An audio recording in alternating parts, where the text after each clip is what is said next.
BBC Bangla আপনাদের স্বাগত। আজ আপনাদের সাথে লন্ডন স্টুডিও থেকে আছি মানসী বড়ুয়া, আর ঢাকায় আমার সাথে থাকছেন আকবর হোসেন।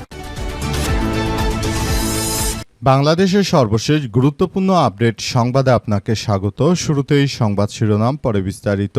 প্রথমেই জানাবো, দলীয় সিদ্ধান্তের বাইরে ভোট দিলে এমপির পদ থাকবে না বললেন চিফ হুইপ। আসন্ন 23তম রাষ্ট্রপতি নির্বাচনে বাংলাদেশ জাতীয়তাবাদী দল বিএনপি থেকে প্রার্থী হচ্ছেন তা এখন আনুষ্ঠানিকভাবে চূড়ান্ত হয়নি। তবে জানা যাচ্ছে যে মির্জা ফখরুল ইসলাম আলমগীর রাষ্ট্রপতি হচ্ছেন। এ অবস্থায় বিএনপির এমপির সদস্যরা তারা যদি দলীয় সিদ্ধান্তের বাইরে কোনো ভোট দেয় তাহলে তাদের এমপির পদ থাকবে না বলে সরকারের পক্ষ থেকে এমপিদের শাসানো হয়েছে।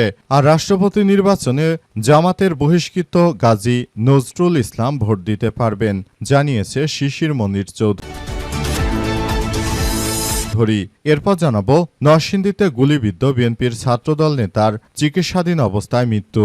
নরসিংদী পলাশ উপজেলা আধিপত্য বিস্তারকে কেন্দ্র করে প্রতিপক্ষের হামলা ও গুলিতে আহত বিএনপির ছাত্রদল নেতা ইব্রাহিম আল মাসুম মারা গেছেন। আজ সকাল 10টায় একটি বেসরকারি হাসপাতালে চিকিৎসাধীন অবস্থায় তার মৃত্যু হয়। নিহত ইব্রাহিম আল মাসুম ডাঙ্গা ইউনিয়নের হাসনহাটা গ্রামের মমিন হাজির ছেলে। তিনি ডাঙ্গা ইউনিয়ন ছাত্রদলের সাবেক যুগ্ম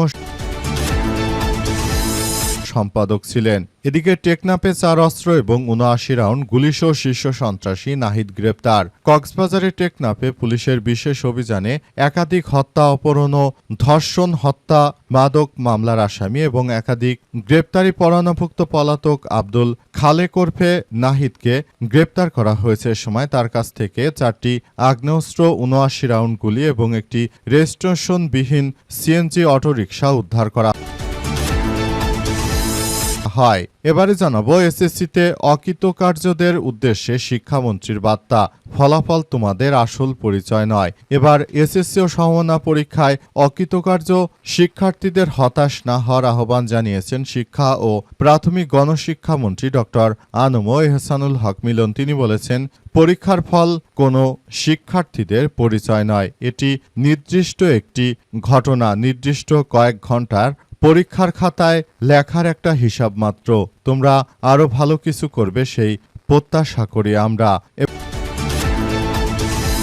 এবং সর্বশেষ জানাবো, হরমুজ প্রণালীতে 100% নিয়ন্ত্রণ মার্কিন বাহিনীর হাতে বললেন ডোনাল্ড ট্রাম্প। হরমুজ প্রণালীর উপর একমাত্র মার্কিন নৌবাহিনীরই পূর্ণ নিয়ন্ত্রণ রয়েছে বলে এমন দাবি করেছেন ডোনাল্ড ট্রাম্প। তবে ইরান জানিয়েছে যে এখন পর্যন্ত হরমুজ খোলা হয়নি। হরমুজ তখনই খোলা হবে যখন মার্কিন যুক্তরাষ্ট্রকে পুরোদমে শিক্ষা দিতে পারবে তারা। প্রিয় দর্শক, এতক্ষণ শুনছিলেন সংবাদ শিরোনাম, এবারে বিস্তারিত।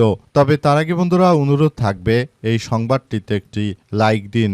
এই চ্যানেলে আপনি নতুন হয়ে থাকলে আমাদের সংবাদটি দেখতে দেখতে চ্যানেলটি সাবস্ক্রাইব করে রাখুন। কমেন্ট করে বন্ধুরা আপনার মূল্যবান মতামত জানিয়ে দিন আপনি বিশ্বের কোন দেশ থেকে বা বাংলাদেশের কোন স্থান থেকে আমাদের সংবাদটি দেখছেন এবং শুনছেন। আর বন্ধুরা, সংবাদটি আপনার সোশ্যাল মিডিয়া ফেসবুকে শেয়ার করে বন্ধুদেরও দেখার সুযোগ করে দিন। গাজা যুদ্ধে আপনি যদি নিরীহ ফিলিস্তিনিদের ভালোবেসে থাকেন বন্ধুরা, কমেন্টে ইয়েস লিখে পুরো বিশ্ববাসীকে আমাদের এই তাজা আপডেটটি দেখার সুযোগ করে দিন। এবারে বিস্তারিত। আর বন্ধুরা, দেখতেই থাকুন আমাদের এই লেটেস্ট আপডেট বাংলা সংবাদ। এবারে বিস্তারিত।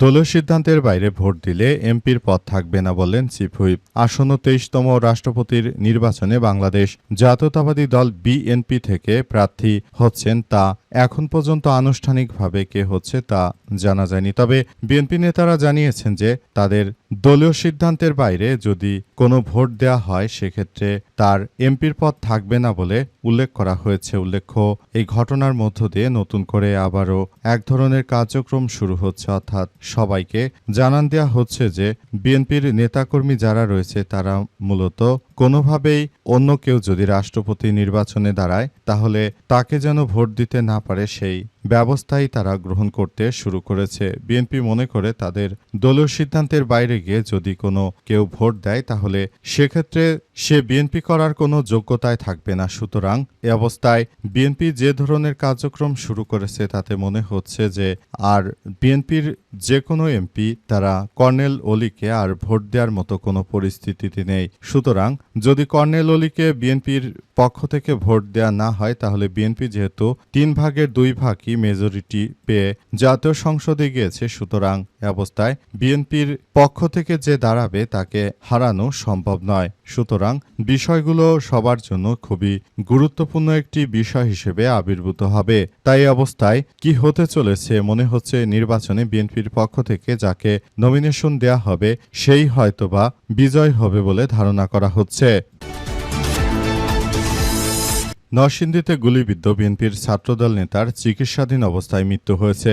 নরসিংদীর পলাশ উপজেলা আধিপত্য বিস্তারকে কেন্দ্র করে প্রতিপক্ষের হামলা ও গুলিতে আহত বিএনপির ছাত্রদল নেতা ইব্রাহিম আল মাসুম মারা গেছেন। আজ সকালে ঢাকার একটি বেসরকারি হাসপাতালে চিকিৎসাধীন অবস্থায় তার মৃত্যু হয়েছে। নিহত ইব্রাহিম আল মাসুমডাঙ্গা ইউনিয়নের হাসুনহাটা গ্রামের মমিন হাজির ছেলে। তিনি ডাঙ্গা ইউনিয়ন ছাত্রদলের সাবেক যুগ্ম সাধারণ সম্পাদক। 1 আগস্ট রাতে ডাঙ্গা ইউনিয়নের হাসুনহাটা ফকিরবাড়ি এলাকা আধিপত্য বিস্তারকে কেন্দ্র করে প্রতিপক্ষের হামলা ও গুলিবিদ্ধে ঘটনা ঘটে। এতে তিনি গুলিবিদ্ধ হন। এছাড়াও গুরুতর আহত হন ইউনিয়ন স্বেচ্ছাসেবক দলের সভাপতি ও সাধারণ সম্পাদক সহ অন্তত 10 জন। পুলিশ ও স্থানীয় সূত্র থেকে জানা গেছে যে ফকিরবাড়ি এলাকায় বিজয় সবুজ ইকবাল সানি এর সঙ্গে এক এলাকায় মাসুম মামুন ও জয়নাল আবেদিনের সঙ্গে আধিপত্য বিস্তার নিয়ে পূর্ব বিরোধ চলছিল। 1 আগস্ট রাতে ফকিরবাড়ি এলাকায় একটি মুদি দোকানের সামনে অবস্থান করছিলেন মাসুম মামুন ও জয়নাল সহ আরও কয়েকজন।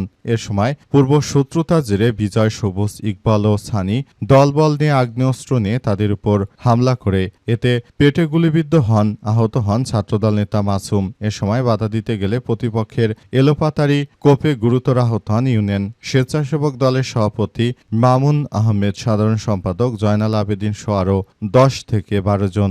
অবস্থায় বিএনপির এই নেতাকে গুলিবিদ্ধ অবস্থায় রাজধানীতে একটি হাসপাতালে ভর্তি করা হয়েছিল। অবশেষে তার এমন মৃত্যুর ঘটনা ঘটল। এই ঘটনার মধ্য দিয়ে আসলে পুরো দেশের পরিস্থিতি এখন থমথমে অবস্থা বিরাজ করছে। আর বিএনপি সরকার ক্ষমতা আসার পরই তারা দেশজুড়ে যে ধরনের অন্যায় ও ষড়যন্ত্র, যে ধরনের চক্রান্ত শুরু করেছে, এটা দেশজুড়ে এক ভয়াবহ বিপর্যয়কর পরিস্থিতির সৃষ্টি হচ্ছে। এটি আসলে আমাদের সবাইকে আরো বেশি ভাবিয়ে তুলছে। অবস্থায় সবাইকে আরো বেশি সজাগ থাকার জন্য বলা হচ্ছে। টেকনাফে 4 অস্ত্র এবং 79 রাউন্ড গুলিসহ শীর্ষ সন্ত্রাসী নাহিদ গ্রেপ্তার। কক্সবাজারের টেকনাফ উপজেলায় বিশেষ অভিযানে একাধিক হত্যা, অপহরণ ও অস্ত্র মাদক মামলার আসামি এবং একাধিক গ্রেপ্তারি পরোয়ানাভুক্ত পলাতক আব্দুল খালেক ওরফে নাহিদ 31কে আটক করা হয়েছে। এই ঘটনায় তার কাছ থেকে 4টি আগ্নেয়াস্ত্র ও 79 রাউন্ড গুলি এবং একটি রেজিস্ট্রেশনবিহীন সিএনজি অটোরিকশা উদ্ধার করা হয়েছে। বিষয়টি নিশ্চিত করেছেন টেকনাফ মডেল থানার ভারপ্রাপ্ত কর্মকর্তা ওসি সাইফুল ইসলাম। পুলিশ জানিয়েছে যে 10 আগস্ট রাত আনুমানিক 1:45 টেকনাফ উপজেলার হিলা ইউনিয়নের 8 নম্বর ওয়ার্ডের লেদা মৌলভীপাড়া এলাকায় কালুর দোকানের সামনে ইট সলিং রাস্তা থেকে স্থানীয় লোকজনের সহায়তায় নাহিদকে গ্রেপ্তার করা হয়। পুলিশের ভাষ্য, নাহিদ একটি নম্বরবিহীন সিএনজি অটোরিকশা অবস্থান করছিলেন। এ সময় স্থানীয় লোকজন তাকে সন্দেহ করে ধাওয়া দিলে পুলিশ ঘটনাস্থলে গিয়ে তাকে আটক করে। এ সময় আরও 5 জন অজ্ঞাতনামা ব্যক্তি পালিয়ে যায় সেখান থেকে।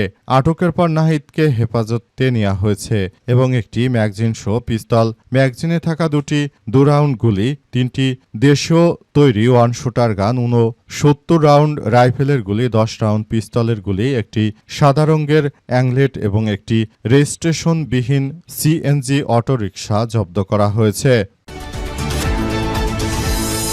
এসএসসিতে অকৃতকার্যদের উদ্দেশ্যে শিক্ষামন্ত্রীর বার্তা, বললেন ফলাফল তোমাদের আসল পরিচয় নয়। এবার এসএসসি ও সম্ভাবনা পরীক্ষা দেওয়ার পর যারা অকৃতকার্য হয়েছে তাদের নিয়ে মুখ খুলেছেন শিক্ষামন্ত্রী। তিনি জানিয়েছেন যে যারা অকৃতকার্য হয়েছে তাদের আমি বলতে চাই, তোমরা চিন্তা করো না, তোমাদের জন্য শিক্ষামন্ত্রী ব্যবস্থা করবে।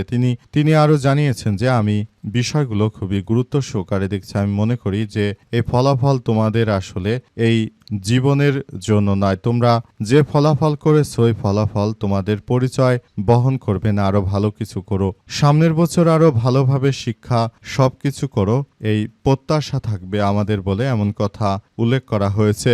শিক্ষামন্ত্রী আরও জানিয়েছেন যে তাই আমি তোমাদের উদ্দেশ্য করে বলতে চাই এই মুহূর্তে সবাইকে আমরা নতুন করে বিষয়গুলো নিয়ে জানাতে চাই, যাতে করে আর দেশের অভ্যন্তরে যেন কোনো ধরনের তোমরা বিশৃঙ্খল না করো, কারণ এই ফলাফল তোমাদের জীবনে অতটা প্রভাব ফেলবে না। তোমরা যারা ফেল করেছো সামনের বছর পরীক্ষা দিয়ে আরো ভালো রেজাল্ট করো, সেই প্রত্যাশা থাকবে আমার বলে এমন কথা জানানো হয়েছে।